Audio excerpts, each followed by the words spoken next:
Hello viewers, welcome to my channel. तो आज से हम लोग देखने वाले हैं object oriented programming in JavaScript. तो अब ये होता क्या है बेसिकली, अब इसमें एक वर्ड आता है ऑब्जेक्ट। अब ऑब्जेक्ट क्या होता है? ऑब्जेक्ट बेसिकली जो आप लोगों ने जावास्क्रिप्ट अगर मेरी सीरीज को फॉलो कर रहे हो तो उसमें देखा होगा, ऑब्जेक्ट की वैल्यू पेयर होता है। जैसे यूज़र हुआ, यूज़र का नेम क्या है, एज है तो एज क्या है, तो इस तरीके से वैल्यू की और फिर वैल्यू, इस तरीके का पेयर बनता है ऑब्जेक्ट। अब उसको रियल वर्ल्ड एंटिटीज में कैसे हम यूज़ करेंगे, रियल वर्ल्ड के प्रॉब्लम सॉल्व करने के लिए कैसे यूज़ करेंगे, उसके लिए हम लोग ऑब्जेक्ट ओरिएंटेड प्रोग्रामिंग लाते हैं। अब ये क्या करता है, ये हमारे काम को आसान बनाता है। इसमें आप लोग आगे देखोगे कि इसमें एक पेरेंट ऑब्जेक्ट बनाते हैं, उसी से इनहेरिट करके बहुत सारे ऑब्जेक्ट्स हम यूज़ कर सकते हैं। उसको हमको 1000 ऑब्जेक्ट्स नहीं लिखने हैं कि 1000 ऑब्जेक्ट बनाने, तो 1000 ऑब्जेक्ट लिख रहे हैं उसके, उसी से इनहेरिट करके सिंपली हम नेम वीक के एज वैल्यू पेयर जो भी बनाने हैं वो दे देते हैं उसमें और उसको यूज़ करा लेते हैं। तो इसमें एक बार इसका डेफिनेशन पढ़ लेते हैं जो कि लिखा है, it is a programming paradigm based on the concept of objects. तो ठीक है, तो ये ऑब्जेक्ट्स के कॉन्सेप्ट पे बेस होता है, जो ऑब्जेक्ट हम लोगों ने अभी तक देखा हुआ है। अब ये पैराडाइम क्या है? पैराडाइम बेसिकली होता है how we write organised code in a program. Organised code, properly organised code कैसे लिखते हैं हम लोग, उसको पैराडाइम बोलते हैं। अब in this we represent real world entities as an object. अब रियल वर्ल्ड एंटिटीज को एज एन ऑब्जेक्ट कैसे रिप्रेजेंट करेंगे, इसी में हम लोग देखने वाले हैं ऑब्जेक्ट ओरिएंटेड प्रोग्रामिंग में ही। अगर हम लोग एग्जाम्पल के थ्रू देखें, वीएस कोड पे जाते हैं और एग्जाम्पल देखते हैं ऊप का एक, और फिर वहाँ से जैसे कि किसी को ना पता हो कि ऑब्जेक्ट क्या होता है, स्टार्ट ही कर रहे हो, तो अब वो तो थोड़ा सा दिक्कत होगा। तो इसीलिए मैंने सोचा कि चलो एक एग्जाम्पल लेके ही देख लिया जाए कि ये क्या होता है। यहाँ पे हमने एक वेरिएबल डिक्लेयर किया यूज़र, उसको हमने ऑब्जेक्ट्स दिया। पहला है नेम, और नेम को अपना वैल्यू दे दिए, नेम को रो, फिर उसके बाद रोल। अब रोल क्या है, मान लो वो एडमिन, ठीक है। और तीसरा एक्सेस, एक्सेस क्या है, एक्सेस रीड एंड राइट कुछ भी, ठीक है। तीन चीज़ें हमारे पास हैं। अब ये यूज़र के पास है कि हम उसके पास क्या क्या चीज़ें हैं। अब मान लो कि आपका यूज़र तो मिल गया, इसमें की और वी वैल्यू पेयर है। अब आपको यूज़र को कुछ फंक्शनलिटीज़ देनी है, जैसे ऐड यूज़र, यूज़र को ऐड करना है तो एक फंक्शन बनाओ, उसके अंदर लिखो, यहाँ पे लिखो लॉजिक टू ऐड यूज़र। वैसे करके यहाँ पे रिमूव करना है यूज़र को, तो रिमूव यूज़र का फंक्शन बनाओगे, और यहाँ पे दे दोगे कुछ भी, यहाँ कॉमा के थ्रू, ठीक है। तो यहाँ पे लॉजिक टू रिमूव यूज़र, ठीक है। इस तरीके से आप यूज़र को ऐड करोगे, रिमूव करोगे। ये था आपके ऑब्जेक्ट का एग्जाम्पल। अब ये जो आपका पार्ट है ऊपर वाला यूज़र, और उसमें कुछ नेम वैल्यू की वैल्यू पेयर्स, इसको बोलते हैं डेटा। अब ये जो नीचे वाला पार्ट है ऐड यूज़र रिमूव यूज़र, इसको बोलते हैं बिहेवियर। बिहेवियर क्या होता है, मेथड्स ऑफ एन ऑब्जेक्ट। ये ऑब्जेक्ट और ये नीचे वाला मेथड्स ऑफ एन ऑब्जेक्ट, ठीक है। इस तरीके से हम लोग ऑब्जेक्ट को फंक्शनलिटी प्रेजेंट करते हैं। यही होता है ऑब्जेक्ट ओरिएंटेड प्रोग्रामिंग। अब नेक्स्ट मूव ऑन करते हुए देखते हैं, अब अपना है हाउ ऊप वर्क्स, ठीक है। इसको एक बार समझते हैं टेबल को। We create a blueprint and based on that we use our objects. We can't write 100 lines of code for all the person, we just create a blueprint. तो basically यहाँ पे आप लोग देख पा रहे हो कि हम लोगों ने क्या किया, एक बेसिकली एक ब्लू प्रिंट क्रिएट किया है। ब्लू प्रिंट क्या होता है कि एक फॉर्मेट, जैसे नेम, पर्सन है, एक नेम है उसका, बर्थ ईयर है, जेंडर है, फिर कैलकुलेट एज है, उसी के को इनहेरिट करते हुए, उसी को यूज करते हुए हम लोगों ने तीन नेम दिए, जॉन, स्टीव, मैरी। अब उसी तीन को हम नेम देंगे, बर्थ ईयर देंगे, मेल जो जेंडर है, फिर कैलकुलेट एज करेंगे उसका, ठीक है। इस तरीके से हम लोग इस पेरेंट ऑब्जेक्ट से चाइल्ड ऑब्जेक्ट को इनहेरिट कर रहे हैं। जो जिस ऑब्जेक्ट से लाया जाता है, जिस ऑब्जेक्ट को बेस बनाया जाता है, उसको पेरेंट ऑब्जेक्ट बोलते हैं, और नेक्स्ट वाले को चाइल्ड ऑब्जेक्ट बोलते हैं। इसी तरीके से हम लोग यहाँ पे यूज करते हैं ब्लूप्रिंट को इनहेरिट करके। तो ऊप्स का वर्किंग ये है। नेक्स्ट देखते हैं पिलर्स ऑफ ऊप। अगर इसको कुछ एग्जांपल्स के थ्रू देखें तो चलिए एग्जांपल देख लेते हैं थोड़ा सा, ठीक है। क्योंकि ना एग्जांपल के थ्रू देखते जाएंगे तो चीज़ें और भी क्लियर होती जाएंगी। तो एक और फाइल बना लेते हैं, लेक्चर 1.1.js, ठीक है। तो यहाँ पे हम लोग लिखते हैं उसी का प्रोग्राम, थोड़ा सा कैलकुलेट एज करके। तो उससे हम लोग कैसे इनहेरिट कर रहे होंगे वो भी देख लें। जैसे कि एक ऑब्जेक्ट बनाते हैं, लेट जॉन इक्वल टू ठीक है, ये आपको नेम दे रखा है। अब यहाँ पे एक नेम दे दो इसको। अब नेम है इसका जोन। ठीक है, अब उसका बर्थ ईयर भी दे दो, सेम वही प्रीवियस एग्जांपल को फॉलो करते हुए, बर्थ ईयर 1990। ठीक है, अब इसको जेंडर भी दे दो, जेंडर मेल। ठीक है, ये तीनों चीज़ें इसको मिल गई। अब ये करेगा कैलकुलेट एज। कैलकुलेट एज के लिए भी एक फंक्शन बना दो, कैलकुलेट एज। इसके लिए फंक्शन बना दिए, तो return 2021 minus this dot birth year.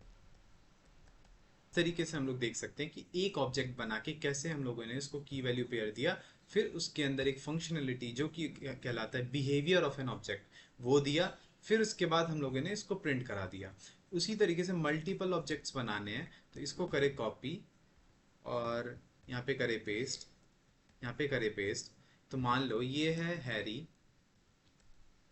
ये है हैरी, ये है मैरी। ठीक है, तो ये मैरी हैरी जितने भी सारे मल्टीपल ऑब्जेक्ट्स बना रहे हैं हम लोग।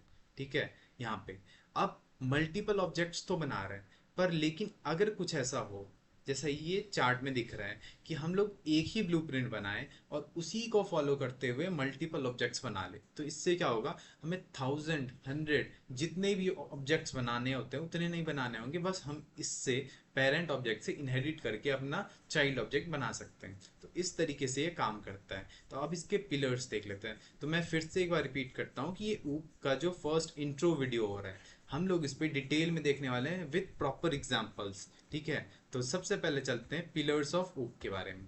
अब क्या होता है पिलर्स ऑफ ऊप, जो ये होते हैं चार टाइप्स के basically, inheritance, encapsulation, abstraction, polymorphism. तो ये सब चीज़ों को हम लोग डिटेल में देखेंगे, पर उससे पहले हम लोग इसका इंट्रो ले लेते हैं, ताकि इसमें क्या क्या चीज़ें होने वाली हैं ऊप्स में वो सब हमें पहले से पता हो। Inheritance, it is a mechanism that allows us to create new classes based on existing class. तो ठीक है, हमें न्यू क्लास बनाने के लिए एक वो करता है, क्रिएट कराता है न्यू क्लास बनाने के लिए एग्जिस्टिंग क्लास के यूज करके। ठीक है, जैसे यहाँ पे एक एग्जिस्टिंग क्लास है पर्सन, जिसका नेम, बर्थ ईयर, जेंडर और कैलकुलेट एज दे रखा है, उसको यूज करके एक न्यू क्लास बनाएंगे जो कि होगा एम्प्लॉय का, जिसमें एम्प्लॉय आईडी, सैलरी, कंपनी और कैलकुलेट सैलरी, ये सारी चीजें होंगी। तो इसका यूज करके ये कैसे बनाएंगे, तो ये इनहेरिटेंस से होता है। In this case, you don't have to write code again and again. If you want to use person object in your employee object, you just have to inherit code from person object and code will look like this. ठीक है, आपको यहाँ पे हमेशा objects बनाने नहीं है, आपको यहाँ से इनहेरिट कर लेना है। जैसे कि आप नेक्स्ट वाले में देखो, इनहेरिट करके मतलब कि आप एक फाइनल ऑब्जेक्ट बनाओगे जिसके अंदर इसका वैल्यू पेयर और इसका वैल्यू पेयर दोनों होगा, और ये दोनों कंबाइन होकर जो फाइनल ऑब्जेक्ट बनेगा वो ये रहेगा। इसके अंदर प्रॉपर पहले वाले की भी प्रॉपर्टीज हैं और अभी वाले भी प्रॉपर्टीज हैं, तो इसने पहले वाली की प्रॉपर्टीज को इनहेरिट कर लिया अपने में। With inheritance we can reuse an existing code without repeating a code. इसको रिपीट करने से बजाय उसके जगह आप इसको इनहेरिट कर लो, तो आप उसको यूज करा सकते हो। नेक्स्ट है अपना pillar encapsulation. It is the process of hiding data from outside world. अब ये क्या होता है, इसको अगर एक एग्जांपल से देखो तो जैसे कि डाटा एक्सट्रैक्शन को आप कोई वेबसाइट बना रहे हो, वहाँ पे आप कोई आपका अकाउंट नंबर जो है उसको हाइड करना है, तो आप क्या करोगे, उसको दिखाओगे तो नहीं ना, मतलब कुछ तो ऐसा करोगे। तो इसमें बेसिकली क्या होता है, अगर ज़्यादा देखो डेप्थ में, तो जावास्क्रिप्ट में एक कीवर्ड होता है प्राइवेट कीवर्ड, तो उसका यूज़ करके हम लोग इसको हाइड करते हैं। तो उस पर उतना नहीं जाते हैं, पहले जान लेते हैं इनकैप्सुलेशन का। तो कोई भी डाटा हमको हाइड करना है, जैसे सैलरी हाइड करना है किसी का, रेटिंग्स हाइड करने हैं, तो वो सब हाइड करने के लिए हम लोग इनकैप्सुलेशन यूज़ करते हैं। तो उसको बोलते हैं if you want to hide salary from outside world. जैसे आप एम्प्लॉय वाला ही एग्जांपल देख लो, एक इसमें एम्प्लॉय आईडी है, सैलरी है, कंपनी है, कैलकुलेट सैलरी है, उसमें आपको सैलरी हाइड करना है, तो आप इनकैप्सुलेशन का यूज़ करोगे और वहाँ से सैलरी हाइड होगा। तो abstraction, it ignores the irrelevant details and shows only the required one. अब इसको किस एग्जांपल से देखें, तो इसके लिए आप एग्जांपल दे सकते हो, मोबाइल फ़ोन में आप बहुत सारे जो ऐप्स यूज़ करते हो, आप उसके डिटेल में नहीं जाते हो, बस आप उसके फंक्शनलिटीज़ को यूज़ करते हो और उसको जैसे गेम खेलना है तो गेम खेलते हो, आप उसको डिटेल में जाने की ज़रूरत नहीं होती। तो उसी तरीके से बोलते हैं इररिलेवेंट डिटेल्स को हाइड करो और सिर्फ फंक्शनलिटीज़ दिखाओ, जो चीज़ें ज़रूरी है। मतलब हमें गेम खेलना है तो गेम ही खेलना है, उसके पीछे की जो जो चीज़ें चल रही है वो सब नहीं दिखाना, उसको हाइड कर दो। तो इसी पार्ट को बोलता है abstraction. Showing only the functionality and not the implementation. वही मैं बोल रहा हूँ कि फंक्शनलिटी दिखाओ, इम्प्लीमेंट कैसे हुआ है ये वो मत दिखाओ। तो ये एब्स्ट्रैक्शन में आता है। तो ये तीसरा पिलर। लास्ट पिलर जो होता है ये पॉलीमॉर्फिज्म। अब ये क्या होता है? It means different forms. मतलब इसका मतलब होता है कि डिफरेंट डिफरेंट फॉर्म्स बनाना। तो इसको एक बार पढ़ लेते हैं। In OOP we can write methods with same name but different implementation. ठीक है, सेम नेम रखेंगे बट डिफरेंट इम्प्लीमेंटेशन रख देंगे। अब इसका क्या मतलब हुआ, इसको एक बार एग्जांपल से देख लें। तो इसका एक इस तरीके से देख सकते हो, एक नया बना लेते हैं, लेक्चर 1.2.js। ठीक है, यहाँ पे आप देखो, आप बनाओ फंक्शन ऐड। ठीक है, यहाँ पर हम लोग ऐड कर रहे होंगे दो वेरिएबल्स को। ठीक है, x एंड y, दो वेरिएबल्स को ऐड कर रहे होंगे और इस पे रिटर्न करा रहे होंगे, रिटर्न x प्लस वाई, इस तरीके से। और दूसरे फंक्शन में क्या कर रहे होंगे, सेम नेम का। ठीक है, सेम नेम का दो फंक्शन, सेम नेम का फंक्शन, और यहाँ पे प्रिंट करा रहे होंगे return x plus y plus z. ठीक है, और यहाँ पे ले रहे होंगे हम तीन वेरिएबल्स x y और z। और इस तरीके से हम यहाँ पे अगर इसको सिंपली 2,3 करें और दूसरे में करेंगे ऐड 2,3,4, इस तरीके से। तो यहाँ पे हम लोग पॉलीमॉर्फिज्म को अगर देखें तो वो कह रहा है कि सेम नेम, मतलब नेम सेम है फंक्शन का, ऐड ऐड, पर काम क्या कर रहा है, ये काम कर रहा है, ये कर रहा है दो वेरिएबल्स को प्लस कर रहा है, ये क्या कर रहा है, तीन वेरिएबल्स को प्लस कर रहा है। पॉलीमॉर्फिज्म यही कहता है बेसिकली कि हमारे जो काम हो रहे होंगे वो सेम हो रहे होंगे, ऐड करने के ही, नाम भी सेम होगा पर उसमें जो उसका इम्प्लीमेंटेशन होगा वो डिफरेंट होगा। It means different forms. अब different forms means different number of variables, पर फंक्शन क्या है, एक ही है।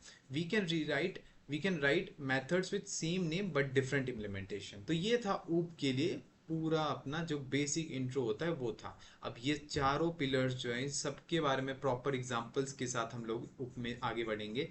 और ऊप्स में हम लोग एक जो नया अपना प्रोजेक्ट के साथ साथ क्रिएट करते हुए चलेंगे। प्रोजेक्ट कैसे, कोई एग्जांपल, रियल वर्ल्ड एग्जांपल देखेंगे, उसको यूज़ करते हुए, अप्लाई करते हुए हम लोग इस पूरे सेशन में, पूरे कोर्स में आगे बढ़ेंगे। तो अगर इस वीडियो से रिलेटेड कोई भी डाउट आया हो तो कमेंट सेक्शन में पूछ लेना। वैसे इंट्रो पार्ट था, उसमें आया ही होगा डाउट, कोई दिक्कत नहीं है। अगर कोई भी हो तो पूछ लेना कमेंट सेक्शन में, मैं आंसर कर दूंगा।